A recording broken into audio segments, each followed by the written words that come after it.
ஜோதிடம் என்னும் தெய்வக்கலை மூலமாக என்னை அங்கீகரித்து ஆதரிக்கும் அன்பு நேயர்களுக்கு இனிய வணக்கம்ங்க.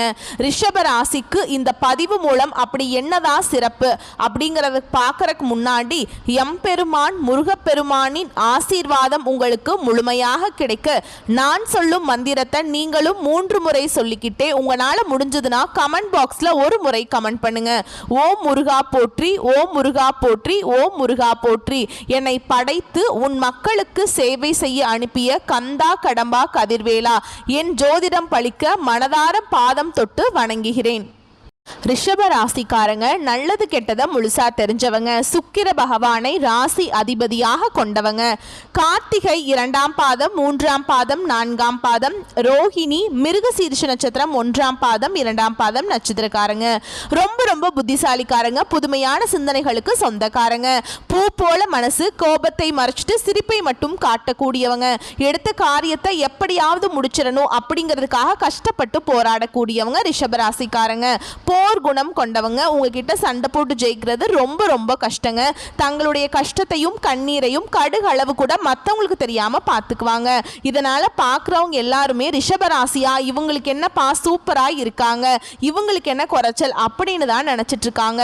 ஆனா சாப்பாட்டுக்கு கூட கஷ்டப்படுறது உங்களுக்கு மட்டும்தான் தெரியும். கஷ்ட காலத்துல திரும்பி பார்க்க கூட ஆள் கிடையாது. ஏதோ தட்டு தடுமாறி எந்திரிச்சு நிக்கிறப்ப உங்களை குறை சொல்றதுக்குன்னே நிறைய பேர் தேடி வருவாங்க. உங்க சொந்தக்காரங்க நண்பர்களுக்கு ஒரு தேவை இருக்குதுன்னா மட்டும்தான் உங்ககிட்ட வருவாங்க. அந்த தேவை முடிஞ்ச உடனே உங்களை தூக்கி போட்டுட்டு போயிடுவாங்க.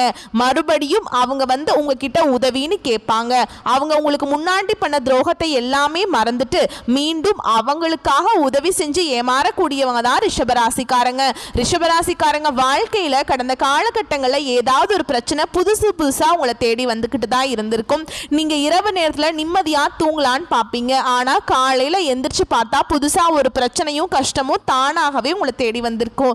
ஏன் எனக்கு மட்டும் ஏன் இவ்வளவு கஷ்டம் வருது, என்னோட வாழ்க்கையில நான் யாருக்குமே கெடுதலையோ கஷ்டத்தையோ துன்பத்தையோ கொடுத்ததில்லையே, என்னோட நிலைமை ஏன் இப்படி இருக்குது அப்படின்னு தான் நிறைய நபர்கள் சொல்லிட்டு இருக்கீங்க. ரிஷபராசிக்காரங்களுக்கு பிரச்சனைங்கிறது வரும், அது கொஞ்ச நாள் இருக்கும், அதுக்கப்புறம் அந்த பிரச்சனை போயிடும். இந்த மாதிரி பிரச்சனை வரும் போகும் அப்படிங்கிற நிலைமையில தான் நிறைய நபர்கள் இருக்கீங்க. நீங்க என்னதான் பிரச்சனையை தவிர்த்தாலும் ஏதாவது ஒரு சூழல்ல உங்களை தேடி பிரச்சனை வந்துகிட்டு தான் இருக்கு. ரிஷபராசிக்காரங்க கடந்த காலகட்டங்களில் தங்களுடைய வாழ்க்கையில நீங்க நல்லது நடக்கும்னு நினைச்சிட்டு இருந்திருப்பீங்க. ஆனா உங்களுக்கு அந்த டைம்ல ஒரு மிகப்பெரிய ஏமாற்றம் தான். புதுசா ஒரு பிரச்சனையும் கஷ்டமும் தானாகவே உங்களை தேடி வந்திருக்கும். ரிஷபராசிக்காரங்க சொந்த பந்தத்தை இழந்தாங்க, சொத்துக்களை இழந்தாங்க, தனக்கு நெருக்கமா இருக்கக்கூடிய உறவுகளையுமே இழந்தாங்க. கடைசியா நான் மட்டும்தான் எல்லாத்தையுமே இழந்துட்டு நிக்கிறதா இருக்குது, எனக்கு உயிர் வாழவே பிடிக்கல அப்படின்னு சொல்லிட்டு இருக்கீங்க. இதுக்கு மேல என்னால வாழவே முடியல சாமி, தயவு செஞ்சு என்னை வந்து உன் கூடையே கூட்டிட்டு போயிரு. நான் இவ்வளவு கஷ்டப்பட்டதுக்கு அப்புறம் எனக்கு வாழ்க்கையில வாழணுங்கிற எண்ணம் சுத்தமாவே போயிருச்சு. உங்க மனசுல கவலையும் துன்பமும் தான் அதிகமாகவே இருக்குதுங்க. நீங்க செய்யக்கூடிய ஒவ்வொரு விஷயத்தையுமே தடுப்பதற்கும் உங்களை அவமானப்படுத்துவதற்கும் நிறைய நபர்கள் வந்து இங்க முயற்சி பண்ணிட்டு இருக்காங்க. இது எல்லாமே தெரிஞ்சுமே கூட நீங்க என்னமோ பண்ணுங்க, எனக்கு என்ன வந்துச்சு அப்படின்னு தன்னுடைய வேலையில மட்டும் என்னன்னைக்குமே குறிக்கோளா இருக்கிறவங்க தான் நீங்க. வரக்கூடிய நாட்கள்ல உங்களுடைய இன்பத்தையும் மகிழ்ச்சியையும் தரக்கூடிய உங்களுக்கு இன்பத்தையும் மகிழ்ச்சியையும் தரக்கூடிய ஒரு காலகட்டமாகவே அமைஞ்சிருக்குதுங்க. இது நாள் வரைக்கும் நடந்த கெட்ட விஷயத்தை எல்லாமே விட்டுருங்க. இனி வரக்கூடிய நாட்கள்ல ரிஷபராசிக்காரங்களுக்கு எப்படிப்பட்ட நன்மைகள் வரப்போகுது அப்படிங்கிறத நம்ம தொடர்ந்து பார்க்க போறோம். இனி வரக்கூடிய ஒரு 6-7 மாதங்களை பொறுத்த வரைக்கும் உங்க வாழ்க்கையில முதல் மாற்றமே, நீங்க கடந்த காலகட்டங்களில் நிறைய இடத்துல அவமானப்பட்டு அசிங்கப்பட்டிருப்பீங்க. அந்த அவமானத்திலிருந்து மீண்டு வந்து உங்க வாழ்க்கையில வெற்றி பெற போறீங்க. ஒரு வீட்டில் ரிஷபராசிக்காரங்க இருந்தாங்க அப்படின்னா அந்த வீட்டுடைய மொத்த கஷ்டத்தையுமே நீங்க தான் ஏத்துப்பீங்க. இனி வரக்கூடிய நாட்களிலிருந்து உங்களுடைய தலை விதி அப்படிங்கிறது முழுவதுமாகவே மாறப்போகுது. அதாவது ஜூலை 25ஆம் தேதிக்கு பிறகு பார்த்தீங்கன்னா உங்களுக்கு 5 கிரகங்களுடைய சேர்க்கை ஒன்றாக இருக்குது. இதை வந்து நம்ம சதுர் கிரக யோகம்னு சொல்லுவோம். அதாவது மீன ராசியில சூரிய பகவான், புதன் பகவான், ராகு கேது பகவான், சுக்கிர பகவான், சனி பகவான், இப்படி 5 கிரகங்களும் ஒன்றாக சஞ்சாரம் பண்றாங்க. அது மட்டும் மட்டும் இல்லாம உங்களுக்கு சுக்கிர பயிற்சியோட பலன்களும் குரு பயிற்சியோட பலன்களும் எல்லாமே முழுவதுமா உங்களுக்கு இந்த ஜூலை மாதத்திலிருந்து முழுமையா கிடைக்கிறதுனால நல்ல ஒரு முன்னேற்றத்துக்கு கண்டிப்பா ரிஷபராசிக்காரங்க போக போறீங்க. கடந்த காலகட்டங்கள்ல நீங்க எதையெல்லாமே இழந்துட்டு கஷ்டப்பட்டுட்டு வருத்தப்பட்டு இருக்கீங்களோ அது அனைத்தும் பெறக்கூடிய ஒரு காலகட்டமாகவே வரக்கூடிய நாட்கள் அப்படிங்கிறது பார்க்கப்படுது. ஏன்னா குரு பயிற்சி மூலமாக நல்ல ஒரு பொருளாதார முன்னேற்றம் அப்படிங்கிறது கிடைக்கிறதுனால கடந்த காலகட்டங்களில் ஏதோ ஒரு கிடைக்கிற வேலைக்கு போயிட்டு இருந்திருப்பீங்க, ஒரு 10,000 சம்பளத்துக்கோ 15,000 சம்பளத்துக்கோ போயிட்டு இருந்திருப்பீங்க. இனி வரக்கூடிய நாட்கள்ல உங்க தகுதிக்கேற்ப நல்ல ஒரு வேலை அப்படிங்கிறது நிச்சயமா கிடைக்கும். அதை நீங்க ஒரு அரசாங்க வேலைக்கு ட்ரை பண்ணாலும் சரி, ஒரு ஐடி ஜாபோ, பிரைவேட் ஜாபோ, பேங்க் ஜாபோ, நீங்க எங்க வேலைக்கு ட்ரை பண்ணாலும் அந்த ஜாப் அப்படிங்கிறது உங்களுக்கு நிச்சயமா கிடைக்க போகுது. கோர்ட் கேஸ்ன்னு ரொம்ப நாட்களா அலைஞ்சிட்டு இருக்க நபர்களுக்கு விரைவில் உங்களுக்கு சாதகமாகவே தீர்ப்பு கிடைக்குங்க. சொத்து பிரச்சனை உங்களுக்கு சாதகமாகவே முடியும். சனி பகவானுடைய பார்வை உங்களுக்கு நேரடியாகவே இருக்குது. இதன் மூலம் வருமானம் அப்படிங்கிறது பல வழிகளில் வரும். தொழிலில் லாபம் சற்று அதிகமாகவே கிடைக்கும். அரசியல்வாதிகளை பொறுத்த வரைக்கும் புதிய பொறுப்புகள், புதிய பதவிகள் எல்லாமே தானாகவே உங்களை சேரும். ராகுவால உங்களுடைய செல்வாக்கு உயரும், உடல் ஆரோக்கியம் மேம்படும், சங்கடங்கள் நீங்கும். மறைமுகமாக உங்க தொழில் வாழ்க்கையிலும் சரி, இல்லற வாழ்க்கையிலும் சரி நிறைய நபர்கள் தொல்லை கொடுத்திருப்பாங்க. இனி அவங்களுடைய தொந்தரவுங்கிறது முழுவதுமாகவே இருக்காது. கடந்த காலகட்டங்களில் நீங்களும் ஒரு கம்பெனியில் இரவு பகல் பார்க்காம உழைச்சிட்டு இருந்திருப்பீங்க. உங்களுடைய சொந்த கம்பெனியா நினைச்சு வேலை செஞ்சிருப்பீங்க. ஆனா உங்களுக்கு இதுவரைக்கும் சரியான ஒரு அங்கீகாரமோ, சரியான ஒரு பதவி உயர்வோ, சம்பள உயர்வோ எதுவுமே கிடைச்சிருக்காது. இனி வரக்கூடிய நாட்கள்ல உங்க வார்த்தைக்கும் மதிப்பு மரியாதை கிடைக்குங்க. சம்பள உயர்வு, பதவி உயர்வு, உங்களுக்கு மேல் இருக்கக்கூடிய அதிகாரிகளுடைய ஆதரவு முதற்கொண்டு உங்களுக்கு கிடைக்க போகுது. இனி நீங்க நினைச்சது எல்லாமே நடக்கும். தொழில வியாபார தடைகள் அனைத்தும் விலகும். லாபம் அதிகமாகவே கிடைக்கும். முன்னேற்றம் உண்டாகும். வரவேண்டிய பணம் விரைவில் கைக்கு சேரும். குடும்பத்தில் நெருக்கடிகள் விலகும். செல்வாக்கு அந்தஸ்து உயரும். வெளிநாட்டு முயற்சிகள் வெற்றியை தரும். தெய்வ சிந்தனை அதிகமா இருக்கும். பெரியோர்களுடைய உதவிகள் கிடைக்கும். உறவுகளில் இருந்த சண்டை சச்சரவு முழுவதுமாகவே விலகும். புதிய நண்பர்கள் உங்களுக்கு உதவி செய்வாங்க. தொழில ஏற்பட்ட நெருக்கடிகள் நீங்கும். முடங்கி கிடந்த நிறுவனங்கள் மீண்டும் இயங்கும். வியாபாரத்தில் எதிர்பார்த்த லாபம் கிடைக்கும். புதிய தொழில் தொடங்கக்கூடிய முயற்சிகள் கண்டிப்பாக உங்களுக்கு வெற்றியை தரும். கடந்த காலகட்டங்களில் ரிஷபராசிக்காரங்களுக்கு திருமண நிலை அப்படிங்கிறது நிறைய பிரச்சனையும் சிக்கலையும் சவாலையுமே அதிகமாக சந்திச்சிருப்பீங்க. ஏன்னா ஆண்கள் இதில் குறிப்பாக ஆண்கள் தான் ரொம்ப ரொம்ப கஷ்டப்படுறீங்க.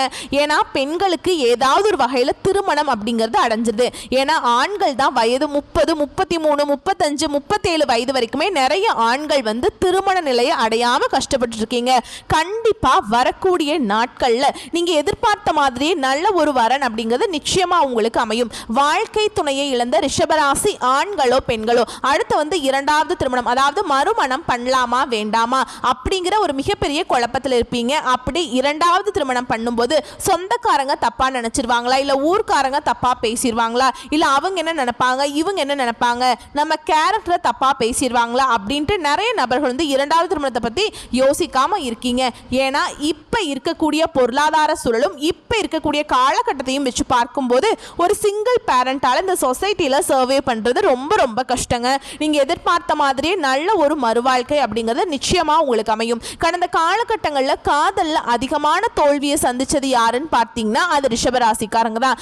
ஏன்னா இதற்கு காரணம் உங்களுடைய தனிப்பட்ட ஒரு கோபம், வெறுப்பு. இதன் மூலமா அந்த காதல் மேல ஒரு நம்பிக்கை இல்லாம இருந்திருக்கலாம். இதன் மூலமாக உங்களுக்கு சில பிரேக்கப் ஆகியிருக்கலாம். இனி வரக்கூடிய நாட்கள்ல உங்களுடைய காதலை வெளிப்படுத்தும் போது அந்த காதல் கண்டிப்பாக கை கொடுங்க. வீட்டில் போய் சொல்லும் போது பெற்றோர்களே உங்களுக்கும் வீட்டில் முன்னாடி நின்று திருமணம் செய்து வைக்கக்கூடிய வாய்ப்புகள் அதிகமாகவே உள்ளது. கடந்த காலகட்டங்களில் பார்த்தீங்கன்னா குழந்தையை பார்க்கறதுக்கு ரிஷபராசி நேயர்கள் ரொம்பவே கஷ்டப்பட்டுட்டு இருந்திருப்பீங்க. எங்களுக்கு மேரேஜ் ஆகி 3 வருஷம் ஆகுது. கடந்த காலகட்டங்களில் பார்த்தீங்கன்னா குழந்தை பாக்கியத்துக்காக ரிஷபராசி நேயர்கள் ரொம்பவே கஷ்டப்பட்டுட்டு இருந்திருப்பீங்க. எங்களுக்கு மேரேஜ் ஆகி 3 வருஷம் ஆகுது சாமி, 5 வருஷம் ஆகுது, 8 வருஷம் ஆகுது, நாங்களும் போகாத ஹாஸ்பிட்டல் இல்லை, பார்க்காத ட்ரீட்மெண்ட் இல்லை, வாரத்தில் 3 நாள் கோவிலுக்கு போய் வழிபாடு செஞ்சுட்டு வந்துட்டு இருக்கோம் அப்படின்னு தான் நிறைய நபர்கள் சொல்றீங்க.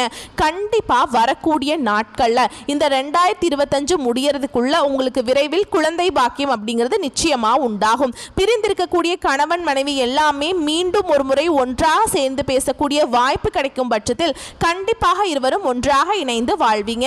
வரக்கூடிய நாட்கள்ல கடினமான காரியத்தையும் சுலபமா செஞ்சு முடிப்பீங்க. உங்க எளிமையான பேச்சு திறமையால நீங்க அனைவரையுமே கவர்ந்திருப்பீங்க. சமூகத்துல உங்க பெயருக்கும் புகழுக்கும் படிப்படியாக முன்னேற்றம் வரப்போகுது. சிலருக்கு படிப்பதற்காகவும் வேலை விஷயமாகவும் தொழில் விஷயமாகவும் வெளியூர் வெளிநாடு போகக்கூடிய வாய்ப்புகள் எல்லாமே கிடைக்க போகுது. சிலருக்கு உங்க குடும்பத்துல கடந்த காலகட்டங்களில் எந்த ஒரு சுப நிகழ்ச்சியுமே நடந்திருக்காது. இதை நினைச்சு வீட்டில் இருக்கக்கூடிய பெரியவங்க எல்லாமே ரொம்பவே வருத்தப்பட்டுட்டு இருந்திருப்பாங்க. என்னன்னா எல்லாரும் சொந்தக்காரங்க வீட்டிலலாம் வளைச்சு ஃபங்க்ஷன் நடத்துறாங்க, நம்ம வீட்டில் ஒரு ஃபங்க்ஷன் வைக்க முடியல அப்படின்னு ரொம்பவே வருத்தப்பட்டிருப்பாங்க. இனி வரக்கூடிய நாட்கள்ல உங்களுடைய குடும்பத்துல திருமணம், சீமந்தம், புதிதாக வீடு கட்ட ஆரம்பிப்பீங்க. கிரகப்பிரவேசம் போன்ற சுப நிகழ்ச்சிகள் எல்லாமே நடக்க போகுது. ரிஷப ராசியை பொறுத்த வரைக்கும் நீங்க ஆண்களோ பெண்களோ, அரசு வேலையோ தனியார் வேலையோ கூலி வேலையோ, நீங்க எதிர்பாராத வருமானம் அப்படிங்கிறது உங்களுக்கு இரட்டிப்பு மடங்காக கிடைக்க போகுது. சேமிப்பு அப்படிங்கிறது பல மடங்காக உயரப்போகுது. இதன் மூலமாக கடந்த காலகட்டங்களில் ரிஷபராசிக்காரங்களை பார்த்து கேட்டீங்க அப்படின்னா எனக்கு 3 லட்சம் கடன் இருக்குதுங்க, 5 லட்சம் இருக்குதுங்க, 10 லட்சம் இருக்குதுன்னு சொல்லுவாங்க. ஏன்னா 100 ரிஷபராசிக்காரங்கிட்ட நீங்கள் ஒரு 5 ரிஷபராசிக்காரர் மட்டும்தான் கடன் இல்லாத ரிஷபராசியை பார்க்க முடியும். மீதி 95 பேர்கிட்ட கண்டிப்பாக கடன்கிறது இருக்கும். இந்த 2025 முடிஞ்சு 2026 நீங்கள் அடியெடுத்து வைக்கும்போது ஒரு பைசா கடன் இல்லாமல் அனைத்து விதமான கடனையுமே கட்டி முடிக்கக்கூடிய அளவுக்கு நல்ல ஒரு பொருளாதார முன்னேற்றம் அப்படிங்கிறது உங்கள் வாழ்க்கையில் விரைவில் வரப்போகுது. இனி வரக்கூடிய நாட்களில் ரிஷபராசிக்காரர்களுடைய வளர்ச்சி அப்படிங்கிறது யாருமே எதிர்பார்க்காத அளவுக்கு ஒரு மிகப்பெரிய ஒரு அசுர வளர்ச்சியாக இருக்க போகுது. உங்களுடைய சொந்தக்காரர்கள் நண்பர்களுமே பார்த்தீங்கன்னா உங்கள் மீது வந்து பொறாமை கொள்ள போறாங்க. என்னடா நம்ம கூடயே இருந்தவன் திடீர்னு கார் வாங்கிட்டான், பைக் வாங்கிட்டான், வீடு கட்டிட்டான், கல்யாணம் பண்ணிட்டான் அப்படின்னு உங்கள் மீது வந்து அதிகமாக வந்து வன்மத்தை செலுத்த போறாங்க. உங்களை பத்தி வெளியே போய் புரளியெல்லாம் பேச போறாங்க. ஏன்னா விரைவாக பார்த்தீங்கன்னா உங்களுடைய நண்பர்களும் உங்களுடைய உறவினர்களும் பார்த்தீங்கன்னா உங்களுக்கு துரோகிகளாகவும் நண்பர்களாகவும் ஏன்னா விரைவாக பார்த்தீங்கன்னா உங்களுடைய நண்பர்களும் உங்களுடைய உறவினர்களும் பார்த்தீங்கன்னா உங்களுக்கு எதிரிகளாகவும் துரோகிகளாகவும் மாறக்கூடிய வாய்ப்பு அதிகமாகவே உள்ளது. இதன் மூலம் உங்களுடைய குடும்ப வாழ்க்கை தலைகீழாக மாறக்கூடிய வாய்ப்பும் அதிகமாகவே உள்ளது. தவறான நண்பருடைய பழக்க வழக்கங்கள் இருக்கும் பட்சத்தில் இது குடும்ப வாழ்க்கையை நிச்சயமா பாதிப்புக்கு உள்ளாக்கும். அது மட்டும் இல்லாம தவறான போதை பழக்க வழக்கங்கள், தவறான மது பழக்க வழக்கங்கள் இருக்கும் பட்சத்தில் உங்க குடும்ப வாழ்க்கை நிச்சயமா கண்டிப்பா ஒரு கேள்விக்குறியா அப்படிங்கிற ஒரு நிலைமைக்கு போகக்கூடிய வாய்ப்பு அதிகமாகவே இருக்குதுங்க. இந்த மாதிரி தவறான செயல்ல ரிஷபராசிக்காரங்க ஈடுபடும் போது நிச்சயமா அவற்றிலிருந்து வெளியே வந்தா மட்டும்தான் வரக்கூடிய நாட்கள் மிகவும் செல்வ செழிப்போடும் வளமாகவும் இருக்கும். வரக்கூடிய வாய்ப்புகளை கரெக்டா பயன்படுத்திக்கோங்க. வாழ்த்துக்கள். நன்றி. வணக்கம்.